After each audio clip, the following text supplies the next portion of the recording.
Hi, Ace here, and so, you're probably wondering, what is all this? WTF, this is new for my screen. Well, let me tell you, I have been obsessed to a nearly frightening degree with these things called doll face-ups. I have gotten obsessed with them over the past maybe month or so, and I finally decided I want to give it a try. So, what you see before you is, not even half of the dolls that I've ordered because I am a sick person. I have, this is an eBay lot. This is a Frankie and a Draculara. I have two 17-inch Goliath-B Jellingtons, and I have another eBay lot of 9 more dolls coming. I have another Frankie. I have a Claudine coming, and I'm tossing around the idea of possibly ordering a couple more of these because I really like how big they are. But yeah, so I'm gonna try doing this whole doll facing up thing, because some of the results people get are just stunning. And I already like to make clothes and costumes and stuff, so I want to see how it is to make miniature dolls and stuff, like costumes. I'm just super excited. The reason that I've brought these for your viewing pleasure is so that you know that this may become like a maybe once a month sort of video, if all goes according to plan and I stop spending money so that I'm, you know, a hobo and then have no way to have electricity or internet, so I can't upload videos anymore. But at least I'll have pretty dolls. Yeah. Anyway, so let me clean all this up and I will show you why we are here today.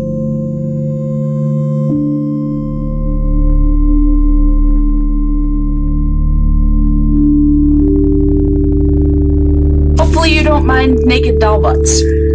But anyway, so I bought this lot off of eBay.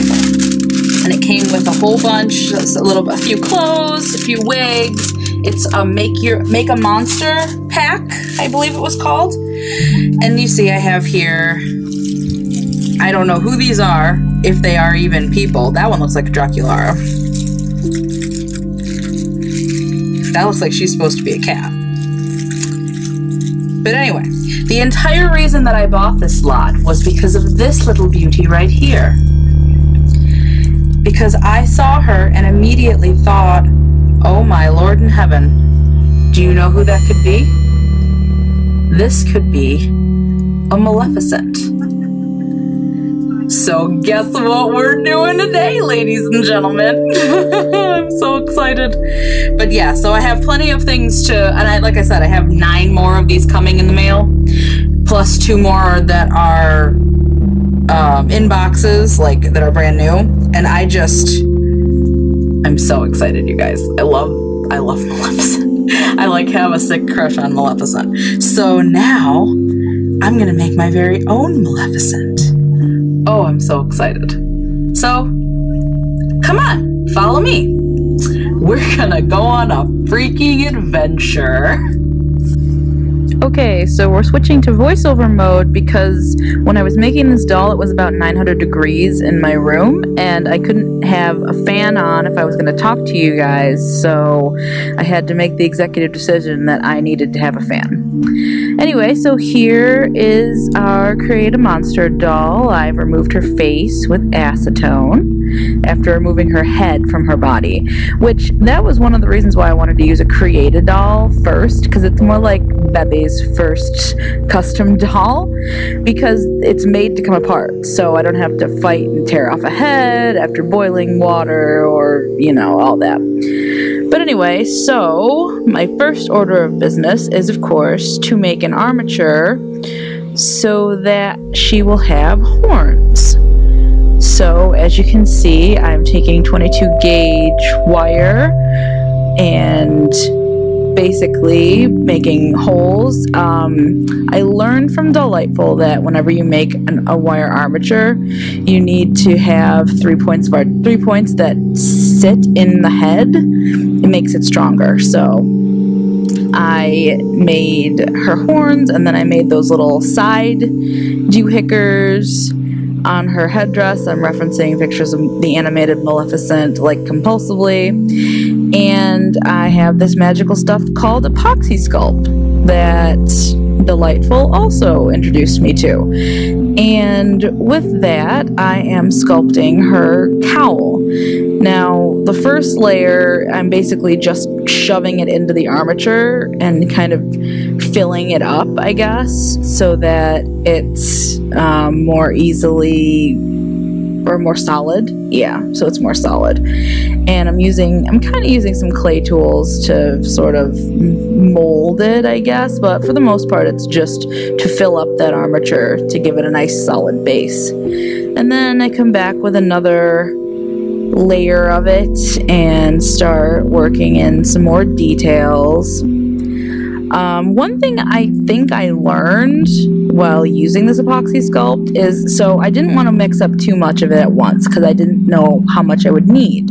But I actually think it'd be better to mix up a whole bunch of it because, yes, the working time is really long. The working time, it's like up to like 4 hours or something. And it's still going to be soft enough to do something to. And the more it cured, the more manageable it kind of became. So I do think that it's better to mix up more of it in the beginning and then, you know, work on it and work on it and work on it. Maybe let it set for a little bit, which I believe the internet told me. I just was scared and didn't want it to set and didn't want to leave it. But it's really sticky in the beginning and kind of annoying. But yeah, so here I'm going through. It's a little bit more firm now, and I'm kind of sculpting in more details. Again, I was looking really compulsively at reference pictures of Maleficent, the animated Maleficent.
Okay, now I'm gonna start with sanding the cowl. So I wet sanded the cowl because there were some, I didn't do too much, but there were some places that were just so uneven, like they were pretty badly uneven, so I just evened them up. And then I gave her body, took her body apart and gave her a sanding. I tried to sand off the molded factory underpants, but they were like really intensely on there. It was very difficult. I got the front off mostly, but the butt was very difficult.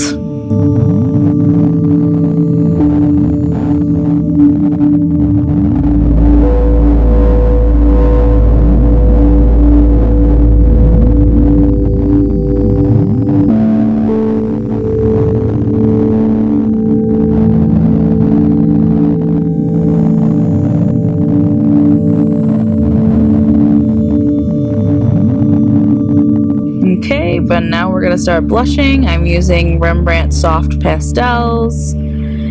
And... oh, no, I lied. First, we're going to buff the crap out of the rest of her body with a nail art tool.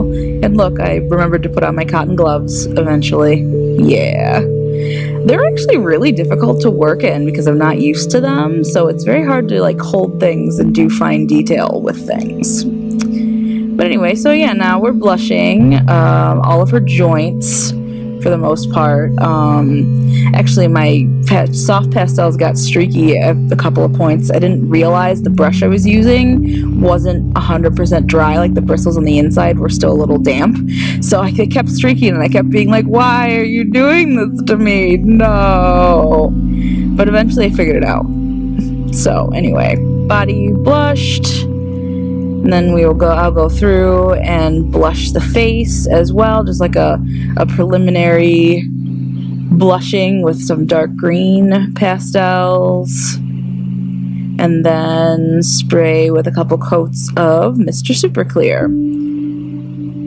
Oh yeah, also this green blob that I have in my hand is my kneaded eraser, so I'm just like sort of cleaning up as necessary. Then I go in with some purple. Because Maleficent in the animated has green eyelids, but purple eyeshadow, like eyeshadow for days. So I put a little base of purple, and then I deepened the shadows, the green shadows, with a little bit of brown. And I put a base on her lips, a sort of base red, because obviously her lips are red. Another coat of Mr. Super Clear, and then we start in with my Derwent Inktense pencils. Everybody kept saying they have to be watercolor pencils, it has to be watercolor pencils. So I was like really nervous because I already owned these Inktense pencils and I didn't know if they were like the same thing or not really. So I was really afraid that I was going to have to buy a whole new set of colored pencils, watercolor pencils, because these are technically ink pencils, but actually these worked out fine. Actually, they worked out better than fine. I really like the results I got from them. But anyway, so I'm going in with my Inktense colored pencils, purples and greens, and then periodically I went in, I didn't see anybody really online do this, but I periodically went in with a brush and some water and ended up doing a little bit of blending with it, doing a little bit of gradation, and I thought it really helped actually. Adding a little bit of water, because you kind of lowered that really super harsh edge, and it was, I don't know, ended up making it look much more natural. A couple more coats of Mr. Super Clear, and I come back in and sort of try and intensify some things, make the colors a little bit more vibrant, a little brighter. I drew in her eyes, as you saw. I wanted to give her that sort of half-lidded, kind of, I don't know, sexy, I just cursed your kid and I don't even care look that I love about her. And then, oh yeah, so then I realized I thought that the brown chalk pastel looked a little bit too stark, like it didn't blend very well. So I went in with with two green Inktense pencils and then some water, and then I alternated between adding water and then tapping the edges with my cotton glove or using a Q-tip to kind of blend it. And actually I really, really, really like the result. I thought it worked out really well. So I went back as well and started blushing the joints of the body that way too. Oh, I tied a rubber band around her neck so I could hang her more easily, which worked out really well actually. But yeah, so I went through with those two green Inktense colored pencils, a little bit of water, a round brush, a Q-tip, my cotton glove, whatever I could do to like kind of make it, I don't know, to make it blend better. And I really think the result was really nice. Here I took off her legs so that you could see them better on camera, because I was blushing her feet in between her toes, and her legs are really long. Monster High dolls have legs for days, so it was hard to get it on the screen if I didn't take her legs off. Same with her arms and hands, so I took her arms apart so I could shade all the joints, and so you could see me shading all of the joints, I guess.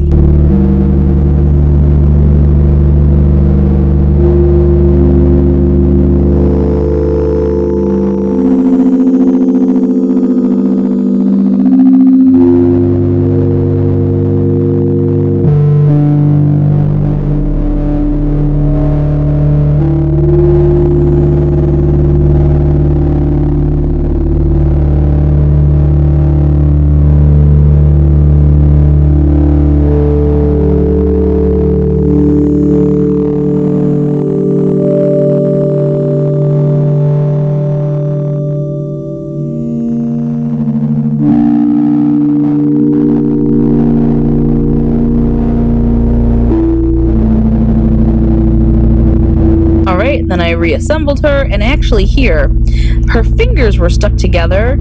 I really want her to be holding her staff, so I used my Xacto knife to cut them apart so that the fingers on her right hand would be separate, so I could stick her staff like in that hand so it looks like she's holding it. And then here I'm going in with some red acrylic paint, and I'm painting her nails. Please don't mind my head. I had to get really close because they're so tiny. But I did paint her fingernails and her toenails red because her nails in the movie are red, and either she used magic so she would have done her toes too because it didn't mean anything to her, or she took the time to paint her fingernails so you know her toenails are painted too. But then I also went in on now I'm going in with some acrylic paint to paint some highlights on her eyes. I kind of used a damp like Q-tip to blend it out a little bit. I highlight her brow bones. I kind of add more highlights and shadows. I highlight her lips. I tried for the open mouth look and I didn't like it, so I took it out. You'll see with a Q-tip and some water, and instead I just shaded her lips a little bit more heavily so they look more rounded, and I liked that much better. And then I whacked in her pupils with some black, and then I whacked in her upper lash line, and then some eyeliner. I just really went in and did small details. And then, of course, the highlights in her eyes to make her look, you know, like a person. Here, I'm doing a base coat of Payne's Gray acrylic paint. It's not black, it's Payne's Gray. Because I'm going to go in and give it a good sponge to give it some texture and some highlighty places and such. So I thought gray would be a better paste than black.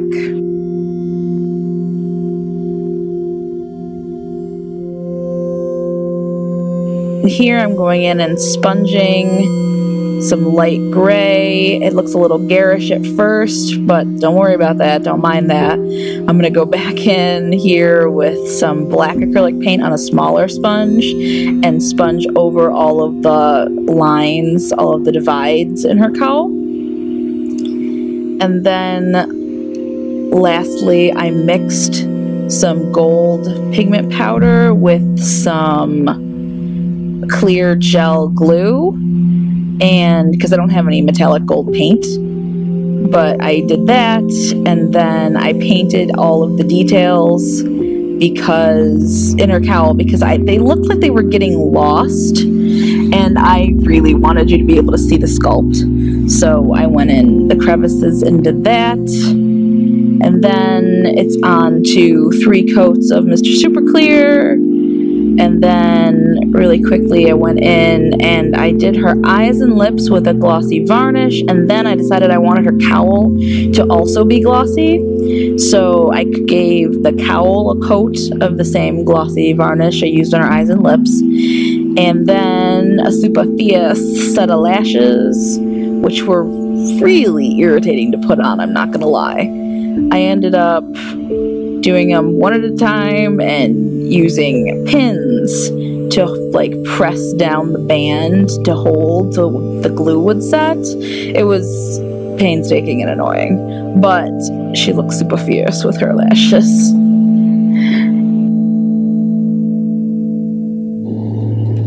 So here are a few close-ups of the finished product, and I had a really good time doing this face-up. So like I said in the beginning, I think this might be like a maybe once a month series or so that I'll start doing. If you like that and you want to see more of these, or you like art and want to see more of that, feel free to click the like button, subscribe, hit the bell notification button, and I guess till my next video, I will see y'all soon. Bye!